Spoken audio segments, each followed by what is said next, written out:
Alright guys, such Scrappy here, and I hope you're doing well and enjoying your day so far. A remarkable day of competitive Call of Duty. These online qualifiers have caused serious debate in recent days, but wow, they can still deliver some serious storylines. We thought we had a good upset. Second series of the day, FaZe going down to Falcons, but wow, this final game of the day could be considered the biggest upset in the history of the COD League, certainly in an online domain. Plenty to discuss. Very much into your thoughts in the comments. Hit the like button if you enjoy. Subscribe if you're new as always. So much to get into. We're going to start, of course, with Boston Breach, because they made their change. Spart is in for Cammy, and wow, what a performance from Spart this series. Game 1, he did exactly what they needed him to do. Now look, I wondered whether putting Spart in for Cammy, I thought it could give them a bit of a honeymoon period, and I rate Spart when he's been in the league before. Like, I think he's a quality player, and he's done a great thing for the Bush. The Bush boys are supporting him heavily now. He's got the stint in the Pro League.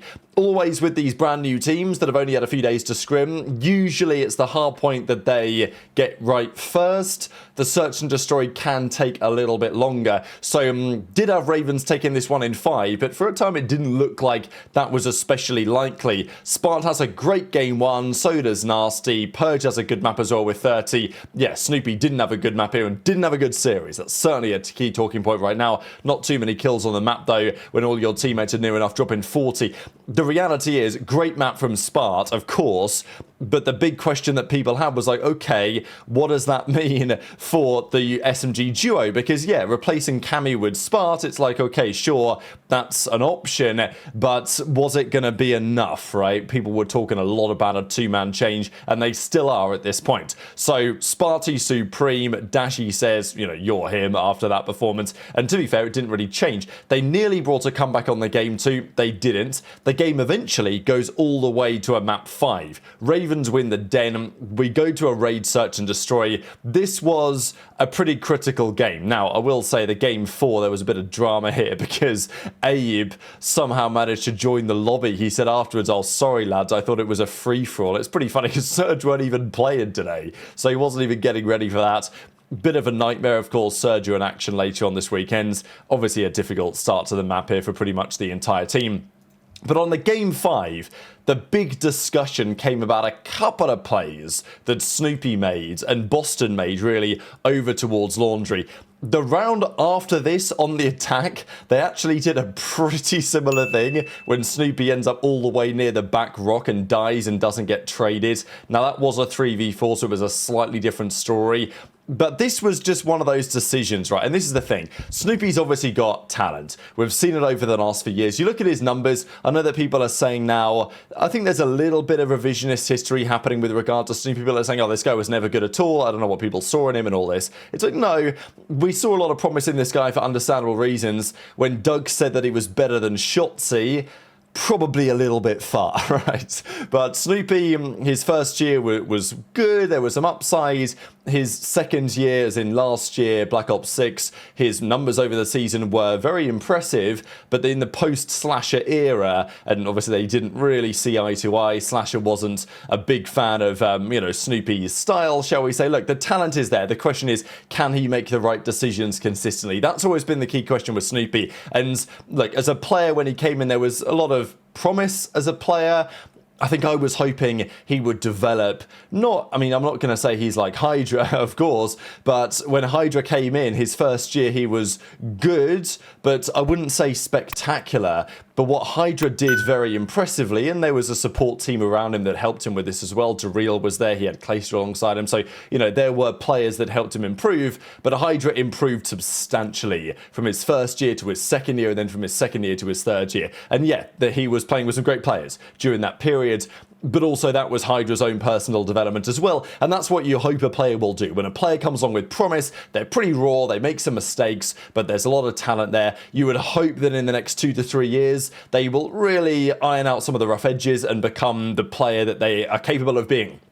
Snoopy hasn't done that, and whether that's his own fault or whether that's the fault of the setup that he's had or whatever, at the end of the day, Snoopy is no better now, playing no better now than he was right at the start of his career, which is not where you want to be a few years into the project, especially when you've been the golden child of Boston, right? And his last few series have been a disaster, and this, summed everything up, really, when they were in prime position, just plant the bomb, right? Just plant the bomb. Snoopy goes through Laundry, jumps out of Laundry to try and clear this gap, gets guns because the whole team's there, and even if he survived in this spot, he's still still going to die another couple of seconds away anyway. So yeah, just summarizes things to a certain degree. And Boston ended up losing game 5. So this was the disaster really, because they, after Spart did it all during the series, losing the 2 searches was rough, and he's now gone 7 series in a row. Snoopy's gone negative. Again, are you going to get rid of Snoopy, or are you going to get rid of Purge? It's like, it looks like something's got to be done to the SMG core, because with Spart playing like he did today, and with Nasty on the roster, it's tough to do much better from an AR perspective, right? So that's when the questions will be raised, and for good reasons. It's not like Purge had a good series either, so, maybe there'll be call for both of them to be gone, maybe just one, I don't know. But Boston have not been fixed by Spart, which was probably the expected conclusion, especially when he has a 1.4 with 13,000 damage. It's like, what more can you ask of the guy? And they still managed to lose the series anyway. This, though, was looking like the key story of the day. Falcons playing FaZe. Because we know there's been some questions on Falcons. There's rumours behind the scenes. I'm not saying things aren't all sunshine and rainbows, but I mean, I think that's true. But like, there was a feeling that the roles weren't really working. There were some questions on Exnid and Kismet and how that was looking, and whether that was sustainable for the team. And yeah, some questions on Falcons, given their result at the major wasn't what they wanted, and their online has been pretty up and down. But last week was a good week, and then they play FaZe. Does this series say more about Falcons, or does it say more about FaZe? I think that's probably the key question. They hold off Falcons a spirited FaZe comeback, and there were some nice shots here in the search and destroy as well. And the series does end up kind of going the distance. It was a nice little 1v1 here, 0-4 versus Exnid. Exnid is such a fun player to watch and to root for, right? Like, the energy this kid has, the passion he has about improving and playing with this team and all this has been, infectious, I think, to a certain extent. There was almost this remarkable 1v3 for Sully. He gets 2 knives, nearly gets the 3rd. There would have been talk about getting rid of the smokes had that gone through. But Exnid was playing really well. Like, he was frying FaZe this series. Eventually, it's a 2-1 lead for the Falcons, and they go to Blackheart. Again, it's interesting that FaZe allowed this into the pool. I know that vetoes, there's always decision, okay, what's my bad map, what's their bad map? And, FaZe, I'm not saying that they necessarily should be avoiding this against the Falcons. As a team, you want to make sure your online stint is you're getting practice on various maps. But FaZe were not 4-0 like Thieves, 4-0 like OpTic, 3-0 like Gentlemates. They're 2-2 going into this series. Pretty big series, right? Like, you want to make sure your seeding is good for the majors. You don't have to do the play-in in Birmingham to try and get to the bracket. And so it was a big series. And they play Blackheart, which is a map that Falcons absolutely love. Like, they would play this every map of the series if they could. And that's exactly what they do. So Falcons, they take a 4-map win. I thought if they were going to win, it might have been in 5, but no. As Scump, Zinni and Bose were talking about Exnid here, fun to root for this kid, that is for sure. But the question, I think, really just turned to FaZe, because for them to lose 2 hardpoints to Falcons is pretty unacceptable, right? Like, you can accept me getting this load, or, losing 2 searches, you lose one of the hardpoints. It happens, right? It's online cards. But to lose hardpoints in the way that they did, again, it's one of these things. Do you want to react massively to online COD? No, but equally, this has an impact, right? Because the players grind all week, they play their matches at the weekend, and then whatever happens there sets the tone. And this is not the tone that they want to set. As Pred says, GG's FaZe 1-3-1, big series from the gentleman. Simp said nothing more than GG's Falcons lost 3-1, and yeah, not seeing too much other reaction as of yet. These were the final numbers of the series. Abuzah was just about positive, but 0-4 and Drazah and Simp all in the 0.8s, right? Exnid had a 1.36 to frankly demolish them. In the final map on the Blackheart was not even close at all. So again, day by day, FaZe's decision to not even consider Neptune feels more and more questionable. And yeah, FaZe will have something to think about, because yeah, they go on to win the search and destroy, but losing 3 respawns to Falcons as a team like FaZe has got people talking about, like, how good really are FaZe? Are they just an upper midfield team?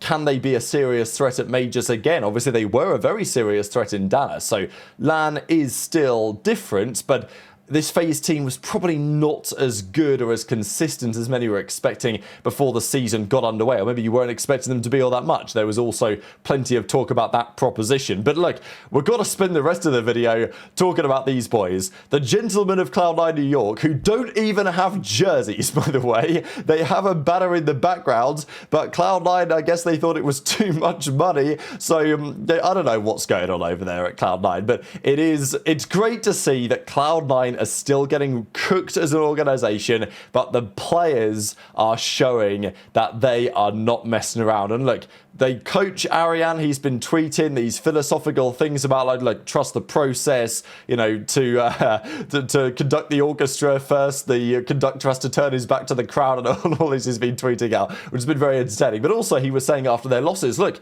there's some progress here. We can see that we're implementing a system that's going to deliver results. I'm not going to lie, I wasn't seeing it until this series when all the boys in moments came to play. And this is the thing, if you're going to play for the Lion Man cards, as a team, you're going to be on the downfall. If you really try to come together, as the Cloud9 boys have done, as a quartet, to try and make something happen, it's better for everyone. Of course, it also takes gentlemates expecting to 3-0 this series in a heartbeat and playing some terrible COD. Like, gentlemates made some horrific decisions today, that is clear. And look, without those, I think this is a different story. But still, all the credit has to go to Cloud9 here for getting this job done, because the key thing I want to say about this series is eventually I thought Cloud9 were going to get to a map 5. I thought they'd shown enough, you know, win search and destroys. Eventually they were going to get to a map 5 against someone.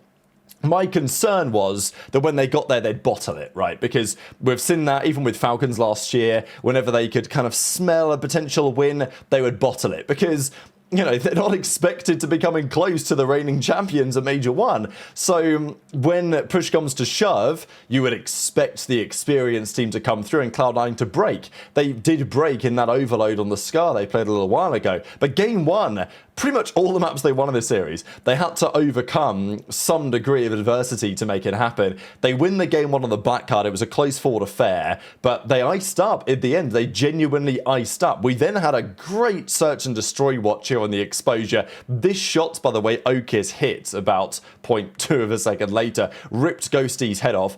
I don't know what planet Ghosty was on during this search and destroy, but it wasn't planet Earth, that's for sure. This was also the little game 1 recap here, and there was so much reaction to this already because people are like, hang on a second here, like they're actually winning this map. They might be a serious force. The search and destroy was fascinating, mainly because of this round. It's a 5-3 lead. Hang on a second, a Cloud9 really about to go up 2-0? Okis then just rips Sib. He gets, you know, tries to gun him for, I mean, you can see how Sib gets a couple of shots in him, and then Sib himself realizes, hang on a second here, I'm getting spun on basically, and Sib tries to back out of the gunfight, but it's too late. Okis gets the kill.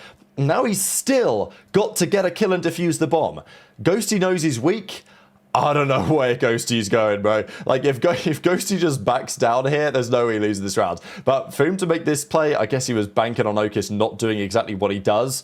But that's what he does. Rips Ghosty, wins the rounds, and a 2-0 advantage. Now look, when it was 2-0, in my head I was thinking, wow, Jack Etienne's going to be furious. He was expecting this team to be dead last top 12 every time, and therefore he didn't have to pay to send them to Birmingham. But all of a sudden it looked a little bit sketchy. But I still thought, okay, gentlemates are going to lock in. They're going to reverse sweep. And it looked very likely for a time. But I will say, it's not like Cloud9 collapsed. Game 3, Game 4, they gave them a very good go.